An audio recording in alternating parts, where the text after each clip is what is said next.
Good morning, beautiful people. Welcome back to my channel. Today I am going to walk you through how I was able to create 12 yummy, nutritious, high protein meals for myself postpartum. As I've come to have more kids, I have really started to realize how important postpartum is. I remember with my first daughter, like postpartum and resting was not really a thing. I remember my husband and I were out and about, like literally, you guys, the day after. Like, we really did not take a break. We really did not stay in bed, did not allow my body to rest. We were at Benihana's. I remember, like, I have this vivid memory. It's not even funny because it was so painful, but we went to Benihana's for dinner after coming home from the hospital, and my milk decided to come in that night while we were there, and my daughter was fast asleep and didn't want to wake up, and I had no idea what I was doing, and I was like, well, the baby's sleeping, like, I can't wake her up. And my milk had come in, and I had a oversupply with my first, and so when it came in like full force. I got stretch marks within like the hour, and I remember I was like, I really need to go home. I really needed to feed this baby. Like, my milk just came in. My husband was like, oh, it's okay, we're almost done eating, let's enjoy our meal. And I'm like, I don't think you understand like how much pain I'm in right now. And then I actually started crying because I couldn't even lift up my arms. And then the entire car ride home, I was weeping in pain, and every bump that we hit, I was just in excruciating pain. And then when we finally got home, I fed the baby, I pumped, like I literally got like over 40 ounces out. I remember it was something insane. So going from that to now my fourth baby, I understand how important postpartum is. And the beauty of pregnancy is that generally you have around 8 to 9 months to prepare. Normally people find out pretty early, and you have a whole 8 months to really prepare yourself. And I think this time around, I really wanted to be wise with the time that I've had. And so a question I'm frequently asking myself is, what is going to be the most helpful to Milena once this baby comes? And so I have really tried to tackle every area of this. So for example, my kids and homeschooling them, I've gone ahead and gotten all their QE boxes. I got a couple of extra learning with Kelsey boxes. I've gotten different activities that I don't actually have to print and create and think about. So in all aspects of my life leading up to this baby, I've tried really hard to prepare. So another area is decluttering. You guys have seen so many of these videos, so I will link those down below of how I've like decluttered my house and set up really easy systems to follow so that when I am postpartum, it's still easy to stay on top of laundry. There are a couple, well, not a couple, one thing that I do plan out on outsourcing, and that I was actually getting the house like deep cleaned. I am currently trying to find someone that will come like once or twice, maybe 3 times after the baby is born. I don't know. I'll see how things are feeling and how things are looking, but that is one thing that I do plan on outsourcing. But everything else, I plan on continuing myself and continuing with the systems that I have in place. Anyway, moving on to the meals. This is actually my first time creating meals specifically for postpartum. In the past, I had friends bring meals, or it just wasn't something I was really thinking about. My sister set up a meal train for us with our third baby, and it was such a huge blessing. But I really want to encourage women to think outside of the box when it comes to serving your new mother friend, because there are so many ways that we can bless and show them and serve them outside of gifts. I know that moms end up with an abundance of onesies and toys and books, but there are so many ways that we can serve and love on our new mama friends in a way that will truly make postpartum such a enjoyable time for them, helping her versus the baby. And this is something that I think a lot of moms and women don't understand until they become moms. And so for me, I always thought like, oh, when a friend has a baby, they just like want to get out and leave the baby, or they like, I don't know, you don't really know what you want until you go through it. And maybe meals isn't actually something your friend would want. I think the most beautiful thing about people is that we're all so different. We are all wired in such different ways. And so just simply ask your friend. When I have friends go through postpartum, there are 3 things I ask them. Do you want 3 home cooked meals? Do you want me to send a laundry service to you to do your laundry? Or would you like me to send a cleaning service to clean your house? And I have found that every single time I ask that question, they are so thankful. And depending on the person, they might have a preference. So I know some friends really actually enjoy gift cards postpartum because they really enjoy eating out and feel like it's a luxury to do that postpartum. I personally just know myself, and in the past I had a lot of lower back pain, and so going and sitting down cleaning a bathtub doesn't sound as appealing to me, and I like to keep my house clean, and it gets rather dirty rather quickly. And so I think it's really important to ask the question of how you can best serve them, because everyone is going to be different. But that's why I ask those 3 questions, because I feel like it hits the 3 pain points that a lot of women feel the burden of postpartum. Obviously, you could even think outside the box and offer free date nights if they miss their husbands, or to come literally at midnight and feed the baby for them so they can sleep in a little bit before. Like, really try to think outside the box in this area. You can see here, I have 3 wonderful Brazilians in my kitchen. I have my mom and my sister with me. It worked out really well that my sister was on her last break before finishing vet school.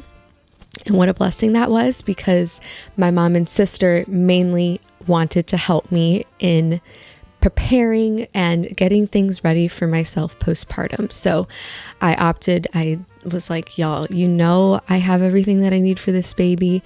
And every time they would ask and insist on helping, the biggest thing I kept saying is like, if you want to make meals with me, that would be really, really wonderful.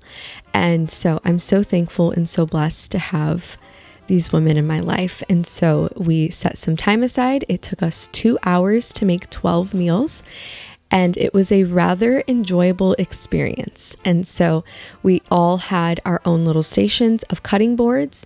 And what I did prior was Instacart all of the ingredients, all of the meats, like every single thing.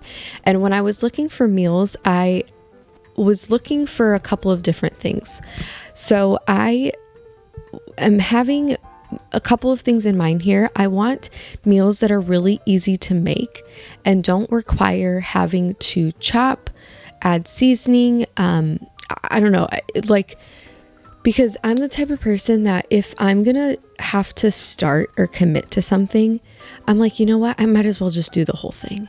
And so just knowing my own personality, that if I truly do want to rest, I truly have to make this system different than what I do day to day. I don't know if that's just my pride getting in my way or what it is, but I just know myself best and know that if I was going to have to do X, Y, and Z to do this recipe, I would have started making some sides. I would have started adding a bunch of stuff. So I tried to find meals that were as simple as possible. So I mainly did different marinades for different proteins, mainly chicken.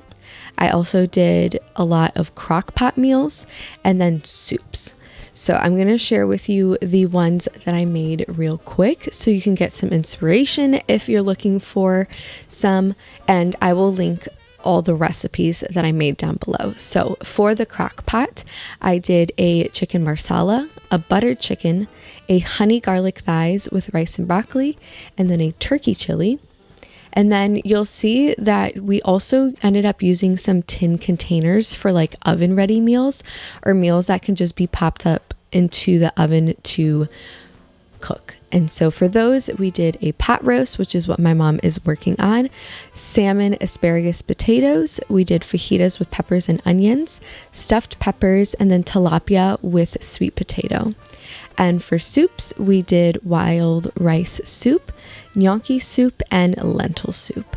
So these are the things that I found that I know my kids will want to eat. One thing I am trying to do postpartum this time is really focus on nutritional meals that are really warm.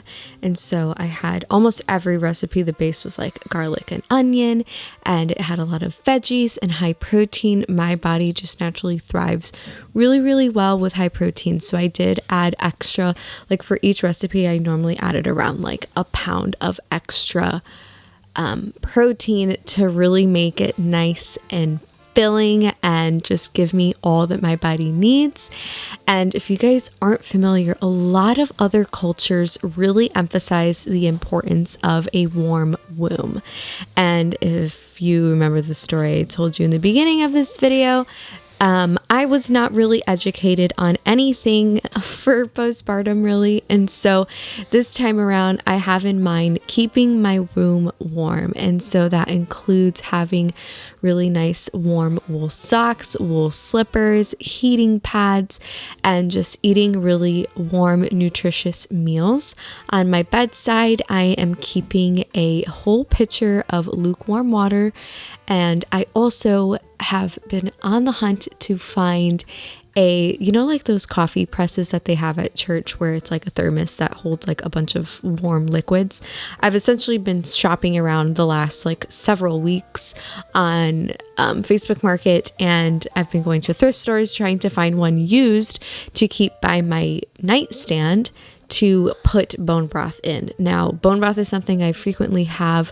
I make it once a week fresh. I have a recipe on my blog that I'll link down below, but I don't make it in this video, but I will be making it. I always kind of have it in my fridge, but bone broth is definitely something I plan on drinking all day long along with some water. So I am also going to try really hard to do the 5-5-5 rule.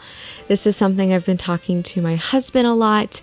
And again, because we have a full like 8-ish months to really prepare, I've been trying to set up my home and my kids and have conversations to really prime myself to be able to rest.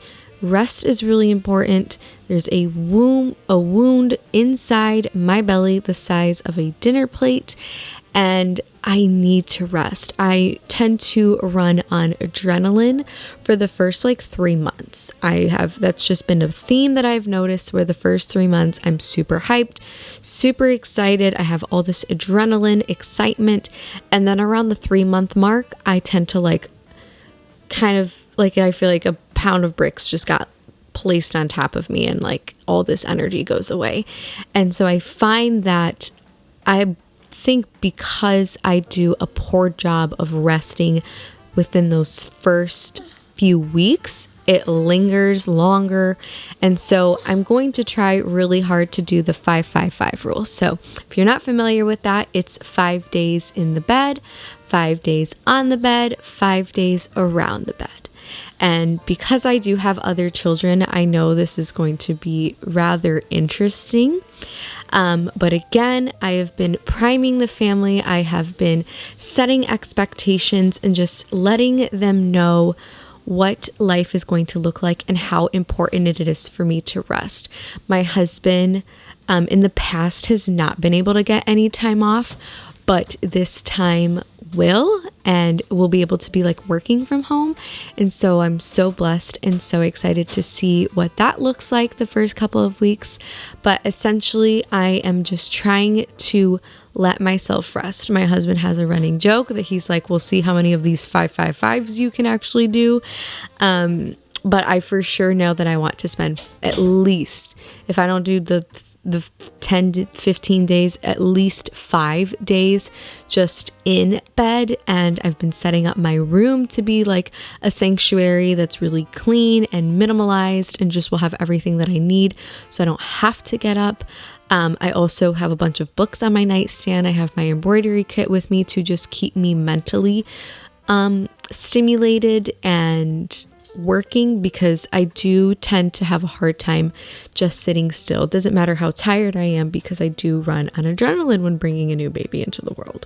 All of these meals that I picked are just really easy to follow, really easy to do, and I don't really see having an issue with just warming them up. So we ended up only cooking like 3 or 4 of them, and then everything else was essentially just having everything chopped, all the seasoning added, all of the sauces and any broths added, and basically making a recipe where all you have to do is just look at the label, see how much to cook it for, how long to cook it for, but everything else is like done and set aside. I don't know about you guys, but like I need it to be as simple as possible, so it's very effortless. And I'm really happy with how these turned out. Obviously I haven't eaten them yet, but I'm excited too. So these are all the meals that we ended up making, and I know this is like a lot of plastic. I tried to find alternatives, but I was just very underwhelmed with all the options. I could have done like really large glass jars, but they would have not fit in my freezer. I think the reason this only took us 2 hours was all the prepping that I did prior. So I laid out all of the ingredients on my kitchen table.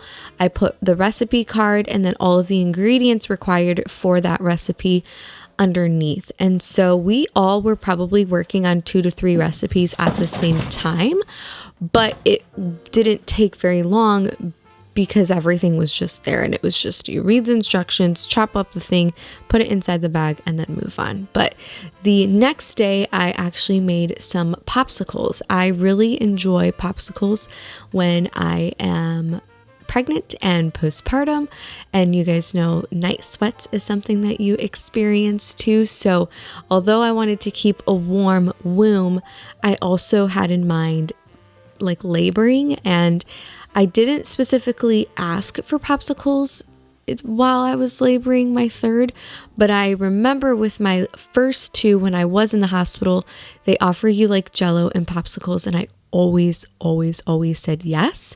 And so I know with my home birth, I would have very much so been excited to have been offered a popsicle, but I never was because I don't even know that I had any. So this time around, I wanted to make electrolyte popsicles. So my husband has this drink every morning. He mixes lemon and lime with some raw honey and salt. And he uses the Rainman salt, I believe is what it's called.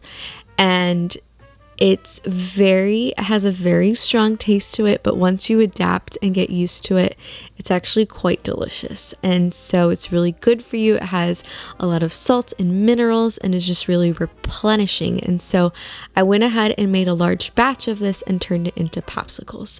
Now again, with the plastic use, like I know I would have much rather just use those reusable ones, but the only downside to those is that you're limited to only making 4 or 6. I wasn't able to find any of reusable ones that had more than that, and I'm not about to buy like 20 packs of those. And so I opted for the plastic for this option to be able to make several. I think I made like 25 or so to be able to last me during labor if my kids want some.